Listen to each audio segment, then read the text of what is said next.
Hello and welcome to our first or second, depending on which one we choose to export first, episode of this animation discussion podcast with our studio that is still yet to be named. So we'll deal with that soon.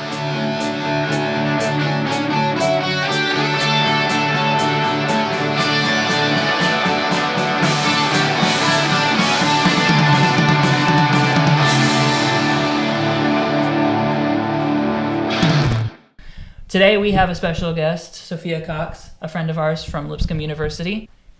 Hi. And we're going to be talking about animation reference as well as compositing and visual effects work because that's what you do more than we do. Yeah. Yep. Thank you for having me. Of course. I'm excited. My name is John Willis. John Willis. I'm Mitchel Klein. I'm Sophia Cox. Right. So what is it that got you into animation? Why did you decide to look into doing that as a career? Well, just like y'all, that sounded really southern for a second.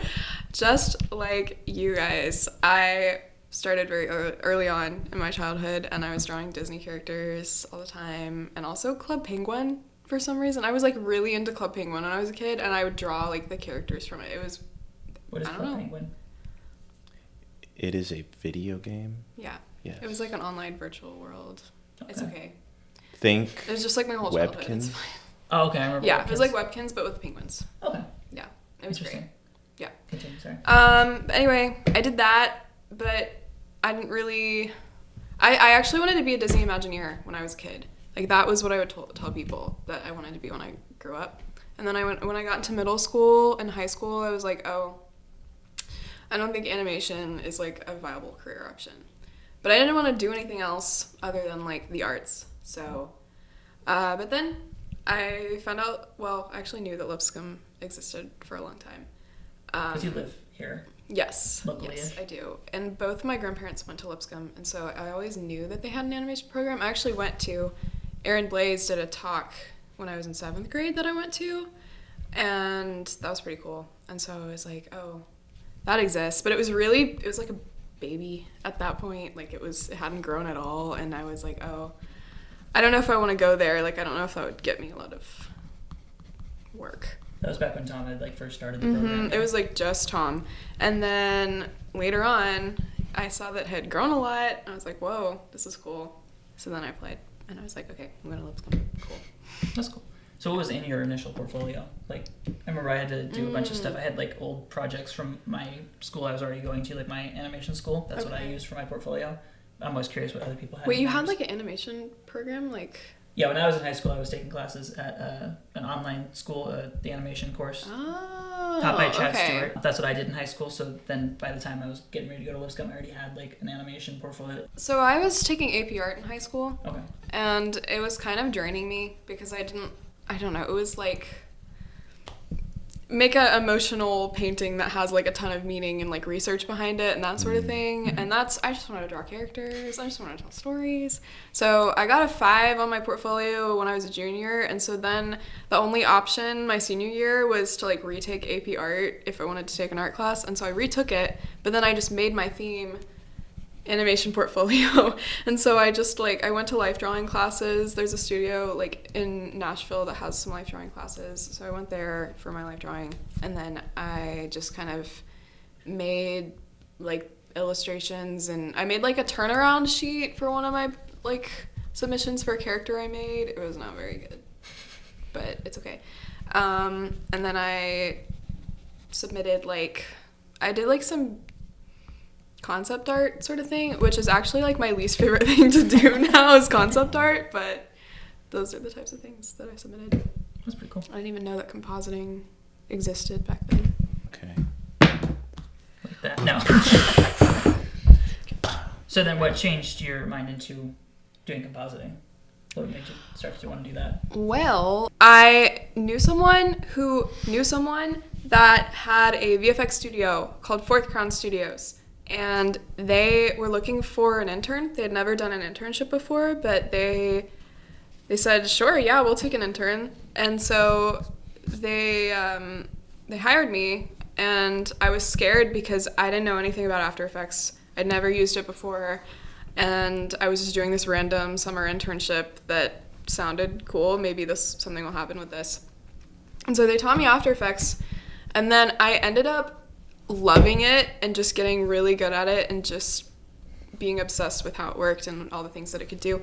So they started giving me projects to do on country music videos and things like that. And then at the end of the summer, they started like hiring me for freelance stuff. Mm-hmm. So I started doing stuff with them, and then through that, I kind of built up my portfolio a little bit. So then more people were like asking me to be on projects and things like that. And so, yeah, that's kind of how it happened. And now that's basically what I do. That's pretty cool. So for those who don't know, what is compositing? Compositing is taking video or animation and it's kind of polishing it, putting all the elements together, and so it seamlessly creates a scene. And so you'll have the raw animation and then any elements that go with it, like backgrounds and like assets and things like that, and then you take them all and you can put them together and color correct them, add cool lighting, shadows, effects, all things like that. It's really fun. What is your favorite animated film? Well, John, that's an excellent question. Thank you.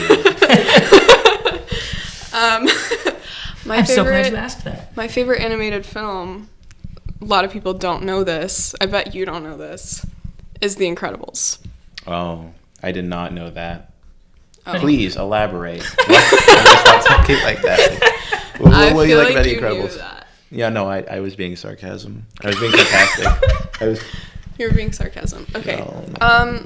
The Incredibles is an animated film from the 2000s, the early 2000s, that is about superheroes. Would you say it is an incredible film? I would. Okay. Yes. And why is that one your favorite? Yeah.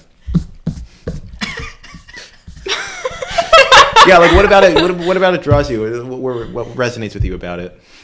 I like The Incredibles a lot because my family has the exact same dynamic as The Incredibles, and so I relate to it a lot because my parents are exactly like Mr. Incredible and Elastigirl. It's crazy. It's kind of uncanny.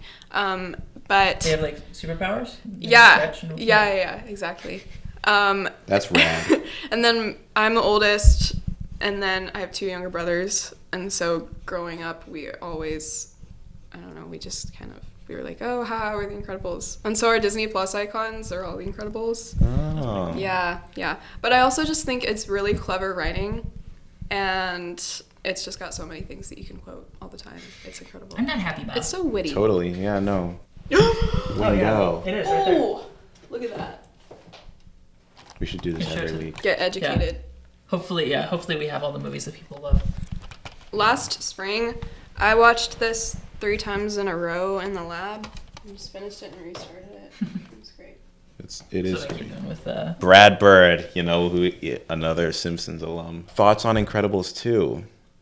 Oh, I don't really like it that much. Why? Because I just didn't think it had as much cleverness as the first movie. I think that the first movie is just so full of wit, and it's got some darker themes to it, and it just really works.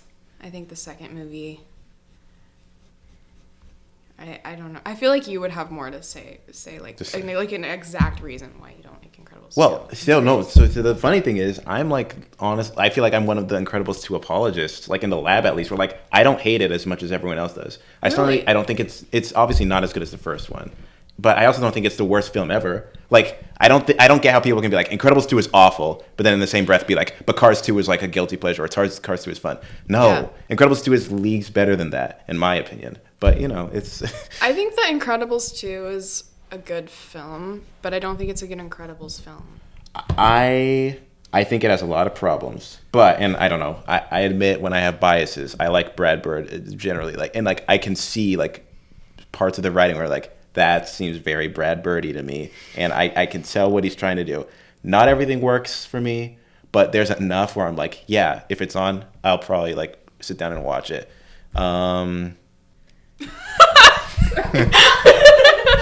Wait, say that again. It's fantastic. Yo, you know how some people are like, The Incredibles is the best Fantastic Four film? Yeah. Because it like kind of has all their powers It's, like, and it's the like the same family thing. dynamic. Oh, sorry, I got on The Incredibles again. Is that? Are you No, I was looking going for to try to Fantastic find Four? Fantastic Four because I love them. Well, I know you like those, but I think they have a lot of They're problems. right down there somewhere. More problems than good. That's not what we're talking about. Yeah, sorry. We'll go back to that. I mean, okay, the Fantastic Four films have VFX